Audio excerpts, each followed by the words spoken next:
Welcome everyone, and thank you for being here today. Thank you, Philip, for that introduction.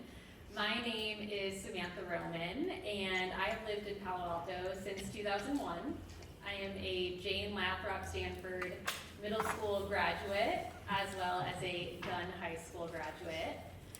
I received my bachelor's in history from UC Santa Barbara, as well as my master's in public history last May from Cal State East Bay. And I currently serve as the vice president of the Historic Resources Board.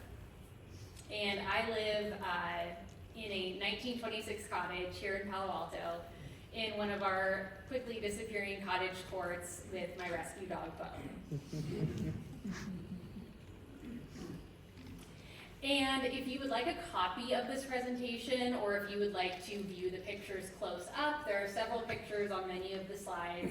I encourage you to get out your mobile device, open the camera, and scan the QR code so that you can follow along on your mobile device. And I will show this at the end too, if you would like a copy of the presentation. Give you a few minutes to do that. Thank you. There we go. All right.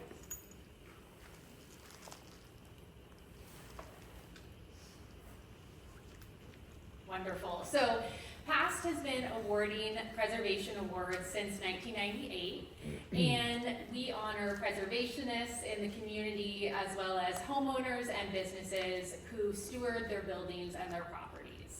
And this is our 25th annual awards, which works out well since it's 2025. No awards were presented in 2014 or 2020. And the beautiful cottage you see here is actually my 1926 California cottage. I will also say that I represent the renting population of Palo Alto, but still have the opportunity to steward a almost 100-year-old Palo Alto property.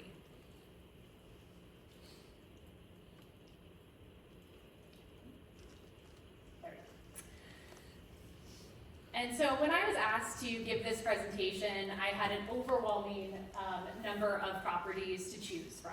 And to lend some credibility and order to the process, I chose to focus primarily on residential properties and to adhere to the Secretary of the Interior's standards for rehabilitation of treatment of historic properties.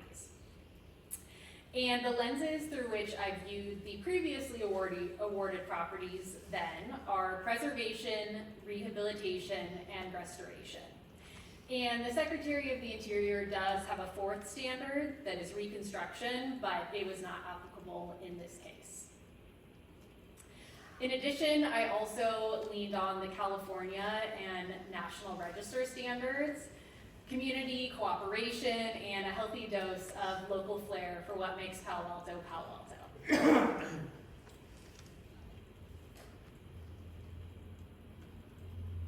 So we will begin with preservation and look at some standout projects from the list of previous winners. And the Secretary of the Interior defines preservation as the retention of the greatest amount of historic fabric along with the building's historic form. So this may include measures necessary to maintain the existing form, including the integrity and the materials originally used. It could include protection and stabilization of the property, including maintenance, repair, but all of that would be done with the original materials, in-kind replacement, and this is in contrast to additions to the property. And I'm also going to highlight some community cooperation in the interest of preservation.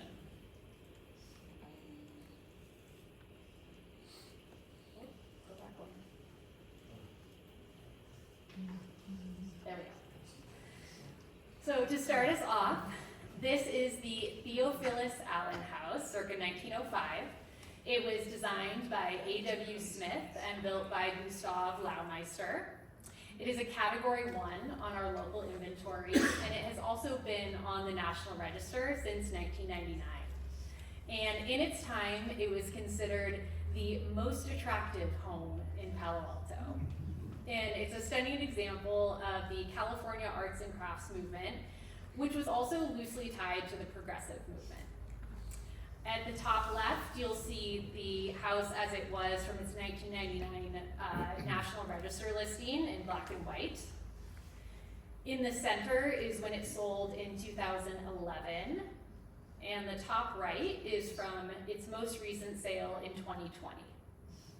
And as you can see, it has that beautiful wraparound porch, the National Register plaque, and I ran past this house this morning, and it is still looking as beautiful as ever as in that top right picture. It is really a sight to behold.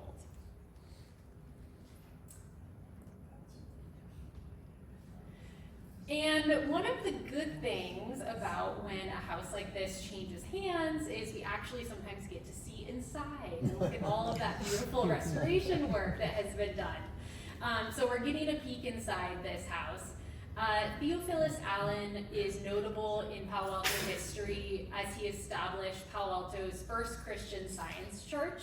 And he was a prominent community member, and he actually opened up his home and used it to hold meetings, to host neighbors and friends. So you'll see pocket doors in the bottom left picture that would actually be used to close and open off the living room so that he could hold meetings there. Dr. Allen resided in the home until 1952. In 1961, the Woodhams purchased the home and maintained it until it was sold in 2011. And it was most recently sold in 2020. And thankfully, this house is very unique. This house and the Squire House on University Avenue, and Philip, we're gonna have to check our notes and our data on this one, but it, in theory, is supposed to be protected from demolition by a preservation easement. There's only two in the city, Squire House and this house. And that easement is held by Palo Alto Stanford Heritage. So.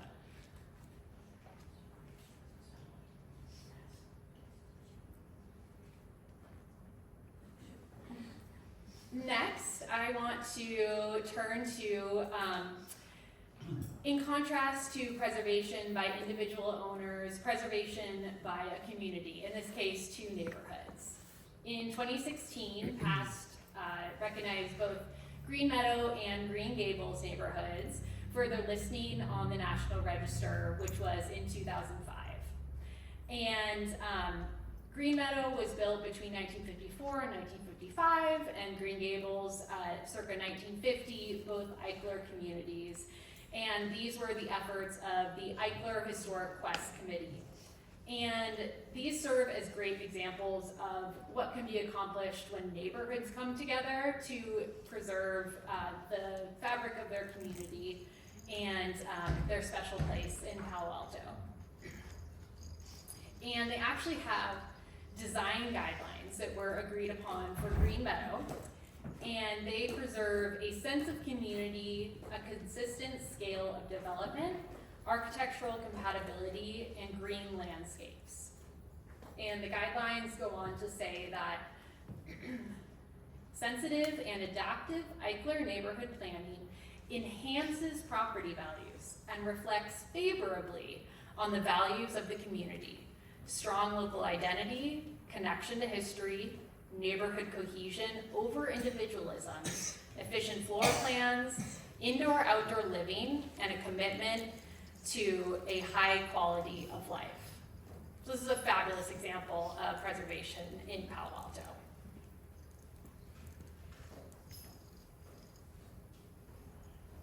Next, we will turn to rehabilitation.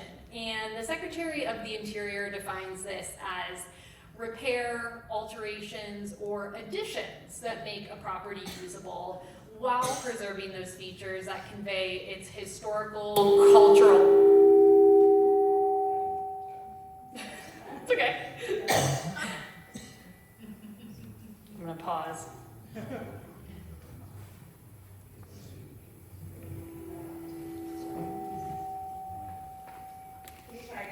Yep.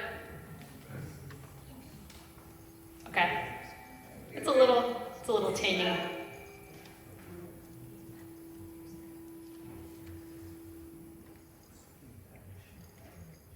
That sounds better. I can already tell. Okay. So rehabilitation preserves it for historical, cultural, and architectural values. But this is basically making a historic property usable in the modern world. So we have a few examples of this.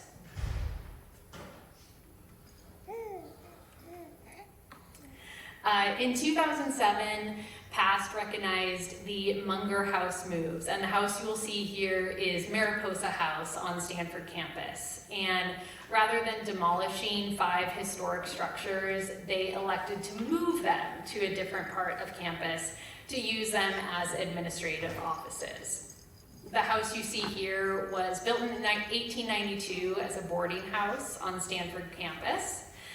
The left image is from the early 1900s, and the top right is actually as it was being picked up and moved down the street, and then the bottom right is what it looks like today. So this is something we don't see enough of in Palo Alto, unfortunately, so I very much commend Stanford for taking the labor to do this.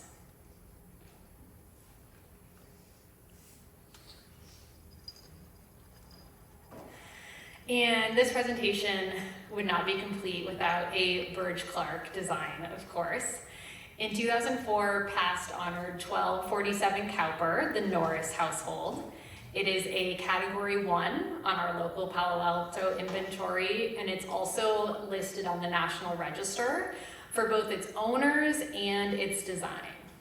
It is a Spanish colonial revival laid out in a U shape, and what you can see here is some of the outdoor Spanish kitchen, some of the wrought iron work that was all hand done, all small artisanal products made just for this house. And it was, after the Norrises sold the property, it was owned by the Catholic Church for about 50 years, up until 1999, at which point it was transferred back into residential hands. And the award that PAST gave was actually for the restoration, the rehabilitation of this house to be used as a residence. Here you can see more of that beautiful ironwork, the tiles in the courtyard, and the beautiful U shape of this. Really a tremendous Burge Clark example, which he talks about at length in his memoir.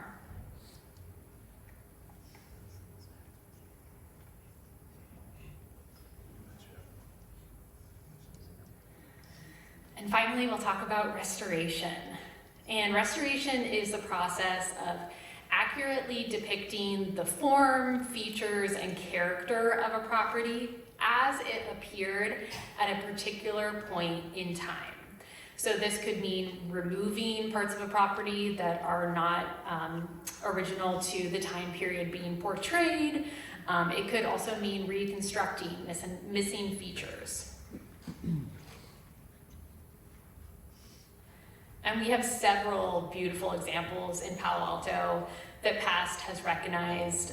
You'll see the College Terrace Library, which was awarded in 2011 for making the key defining features of the Palladian windows and the wrought iron trusses visible once again.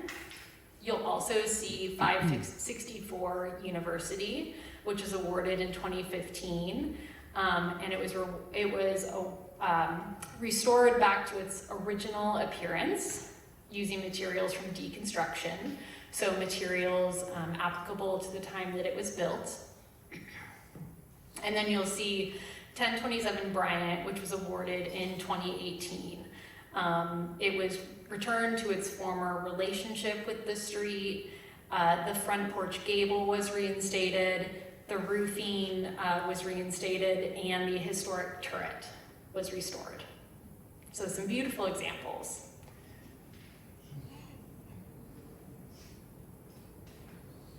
One in particular that stands out, though, is Bernard Maybach's 1899 Sunbonnet House. It is a Category 2 in the Professorville neighborhood, and it is a key contributing structure to the Professorville district.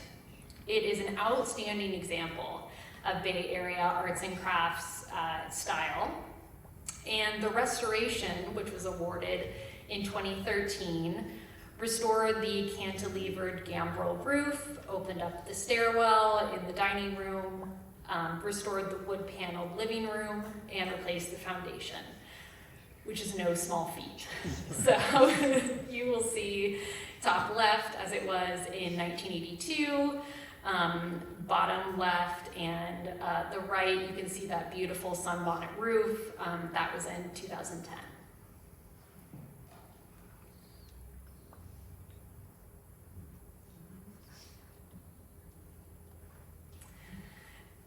So now it is time to move on and talk about what tomorrow looks like in our community. Interestingly, sadly a little bit, I found Palo Alto's first preservation effort, which was in 1971 by the American Association of University Women, their booklet, Gone Tomorrow, to be a fitting segue of what tomorrow is starting to look like in our community.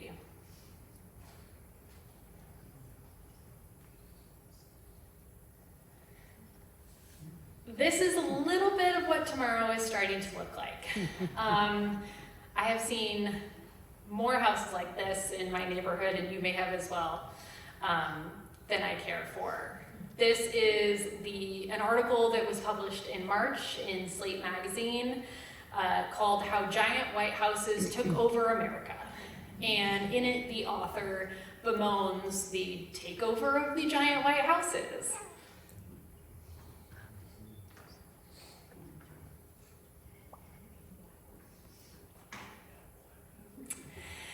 And let me be very clear. There's nothing inherently wrong with these houses. They're not my personal style. They're fine. But unfortunately, what we are seeing here in Palo Alto is that they're being built without regard for the neighborhood or the houses in that neighborhood. And in terms of sense of place, these houses are going up across the US. There's nothing that makes them uniquely Palo Alto. It's just the opposite. They could as easily be plopped in Austin, DC, St. Louis, Denver, or Nashville. And all of the houses you see on this slide are in Palo Alto, and many of them stand where modest historic houses stood before. I call them the Amazon Prime of houses. They're ubiquitous. Sometimes they're cheaply made in mass production, they're oversized, and the developer or the owner wants them right now. So besides the obvious problems with these houses, we really start to lose Palo Alto's sense of place when existing houses are torn down to build these big white houses.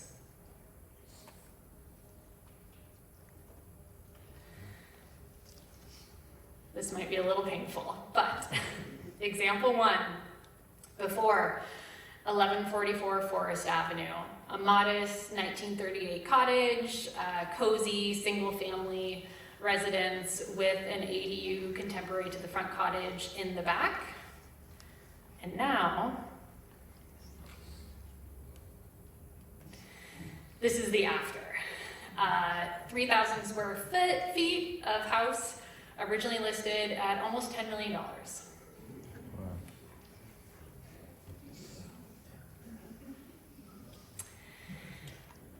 Example two, this is 2060 Birch Street. This house is actually currently for sale. As you'll see in the bottom left, it's a very modest house. It's a cottage, it's probably 1940s. It is the definition of vernacular. You will see the Zillow listing next. That's not the same house. That's a completely different house. That's because the developer is selling the lot and selling the plans that come with it for a giant white house. I also want you to notice how in the rendering in the top right, all of the houses around the rendered house are also giant white houses. I will also say, this is a different presentation, but supposedly millennials like myself can't buy starter homes because we spent our money on avocado toast and designer coffees. I would like to share this as an example of maybe there are no more starter homes. Maybe they're being demolished. And finally, I blew up the internet with this one a couple weeks ago. 246 Palo Alto Avenue, circa 1923. Gorgeous, gorgeous built-ins. Truly artisanal craftsman work on this modest cottage. Coming soon. Less than a year since the house was sold. The people who moved in here had a plan for what they wanted to do. And when I say it blew up the internet, this post got almost 30,000, had a reach of almost 30,000, and the outrage was palpable. So even if you don't disagree with demolition, how do you dismiss the environmental impact? The EPA reports that construction generates 600 million tons of waste annually, and 70% of that is from demolition. 30% of that is from the rebuilding of what was demoed.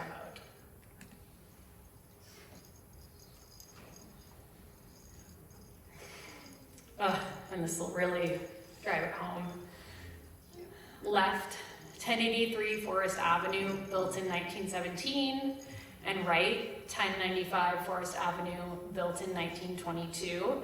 Both were awarded Spirit of Place by PAST in 2002.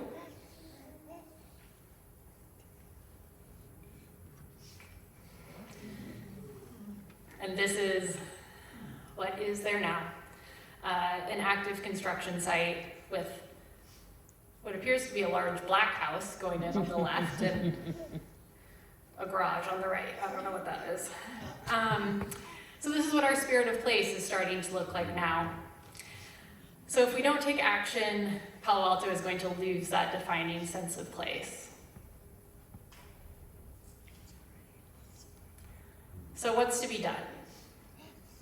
If you love Palo Alto's character and want to preserve it, if you love your home and want it to live on for other generations of Palo Altans, talk to your neighbors. Be aware of what's going on in your neighborhood. Support Palo Alto Stanford heritage, as you all are here today, but also the California Preservation Foundation and the National Trust for Preservation. Oppose 80 Willow Road. Urge our representatives in Washington to reauthorize the Historic Preservation Fund. Oppose AB 609, SB 607, and SB 79. Ask City Council for a more effective historic preservation ordinance. Get your centennial plaque. Please get your centennial plaque to make sure everyone knows your house is historic. And if you're compelled, consider listing your house on our local inventory.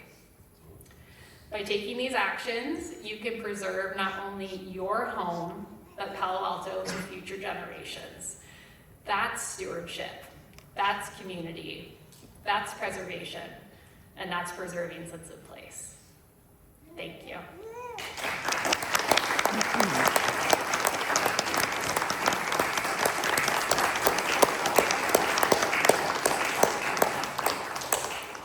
And next, I would like to invite to the stage Simon Pennington. There he is, he's in the back. Welcome, Simon.